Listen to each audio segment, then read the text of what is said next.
Tere tulemast taas kord Kodukandi juttudesse üle hulga aja. Ja täna me oleme tulnud sellisesse kohta nagu Tartu linn. Ja see on ka üks selline esimene kord, kui me teeme just mõnest linnast Kodukandi jutte. Ja me olemegi Tartu linna piiril. Siin on kohe ka üleval Tartu vapp ja Tartu asutamise või siis esmamainimise aasta täpselt 1030. Tartul on olnud mitmeid nimetusi. Ta on olnud Torpat, Jurjev, Tarbatu ja võib-olla veel nimesid, mida me isegi ei tea. Aga Tartu on olnud oluline koht alati, sest siin asub Emajõgi, siin asub veetee, mis viib Peipsile ja Peipsist edasi siis Pihkvasse ja igale poole mujale. Sealt ka see Pihkva ja selle kaudu jälle edasi. Tartus me näeme täna ka veel teisi vaatamisväärsusi. Me käime mitmes kohas.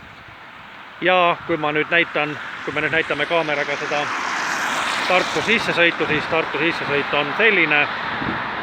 Ja paistavad ka Tartu lipud. Miks on Tartu lipp valge ja punasega, selline Poola lipu sarnane, aga põhjus väga lihtne. Siin on viide kunagisele Poola ajale, Poola valdusele. Ja edasi on siis see tee, mis edasi läheb siit juba Tartu kesklinna poole. Ja sõidamegi edasi siit järgmise objektini ja olgu see siis mis tahes Tartu linna suurem tähis, aga kohe te seda ka näete. Ja meie esimene objekt siin Tartu linnas on praegusel hetkel siin kaamera taga, aga kohe ma keeran selle sinnapoole. Ja see on Eesti Rahvusmuuseum ERM. Tartu üks suuremaid vaatamisväärsusi, uuemaid vaatamisväärsusi. Asub ta siis endisel Raadi lennuväljal, mis oli sõjaväelennuväli, kus asus ka 3 tuumalõhkepead omal ajal. Raadi mõis, mõisa varemed, mõisa viinaköök, mõisa viigid, Nõukogude jäljel taas kord. Eemal paistab ka Tartu veel üks uuem vaatamisväärsus ja see on Tagurpidi maja.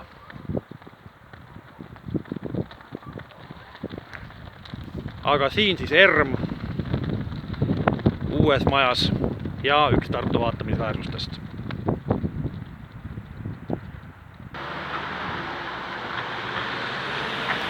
Ja nüüd oleme tulnud järgnevalt siis Tartu Peetri kiriku juurde.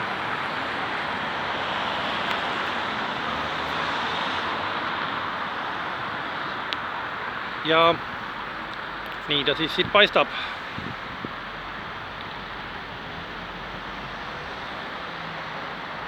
Võimas telliskivi hoone. Vahe Eesti kirikutel ongi see, et Põhja-Eesti kirikud on peamiselt paekivist, aga Lõuna-Eesti kirikud on rohkem tellisest, punasest tellisest. Ja näete, väga võimas hoone, ilusad tornid. Ja Peetri kogudusel on ka oma kalmistud.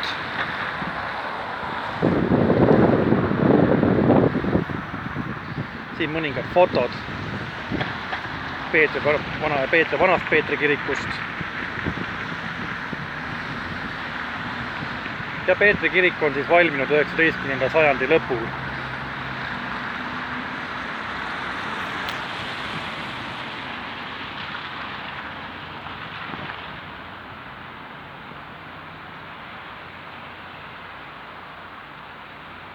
Selline oli siis projekt. Ja siin kiriku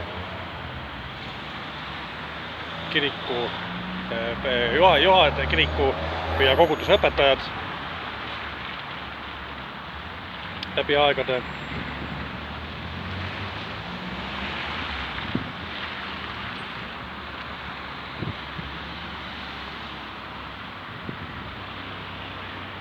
Peetri kogudus on luterlik kogudus.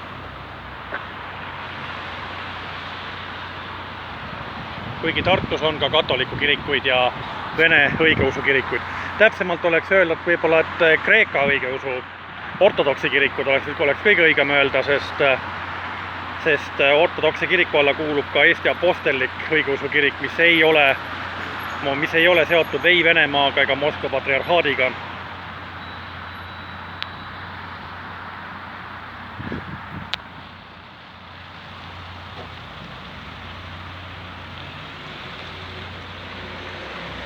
Ja kuna on pühadeelne aeg ja pühade aeg, siis kontsertide kuulutused. Siin aga tornikellast mõningad fotod.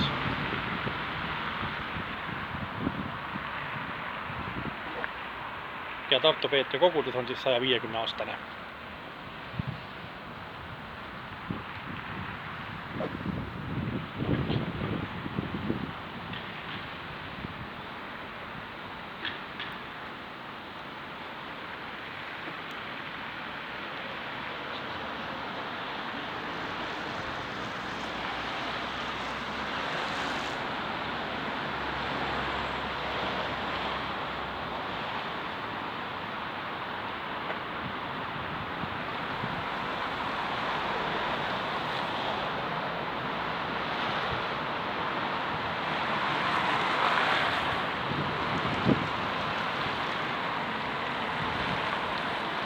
Koguduses tegutsevad ka koorid ja on vilgas seltsielu.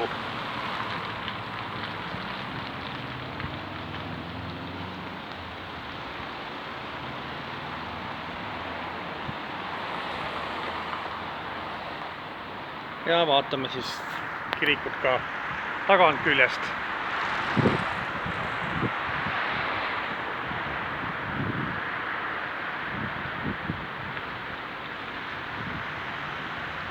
Ukse peal on väga huvitav detail, nimelt ankur.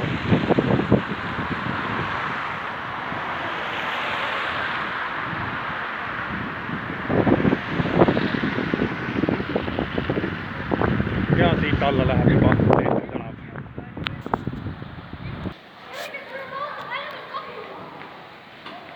Ja oleme jõudnud Ahhaa-keskusesse.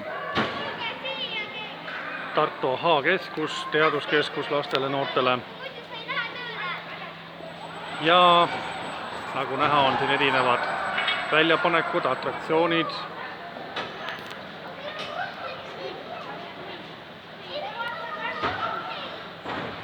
Kõik, mis ühe teaduse juurde võib käia. Ahhaa-keskus on juba siin aastaid ja pakub avastamisrõõmu kõigile.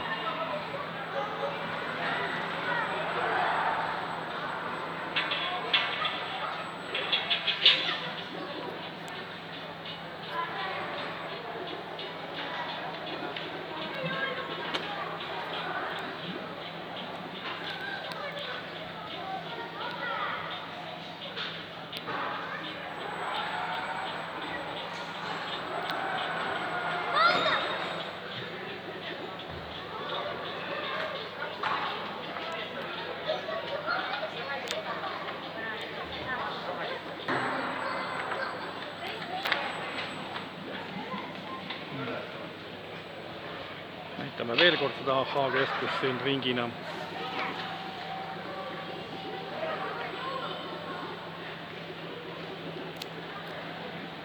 Et tekiks huvi tulla siia uuesti.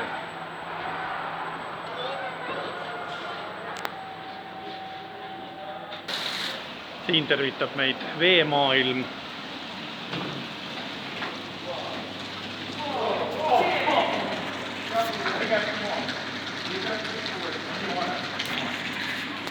Kus siis on erinevad teadused,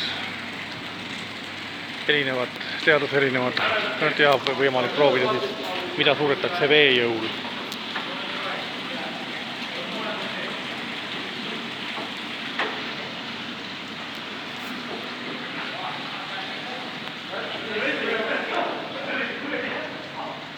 Siin on ka kalad, akvaarium.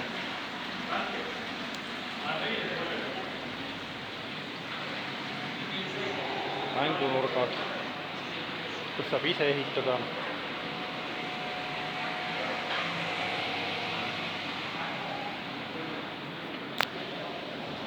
ja veel kord selline interjöör, kus on ka loomatopised. Ka loodust ei ole unustatud ära.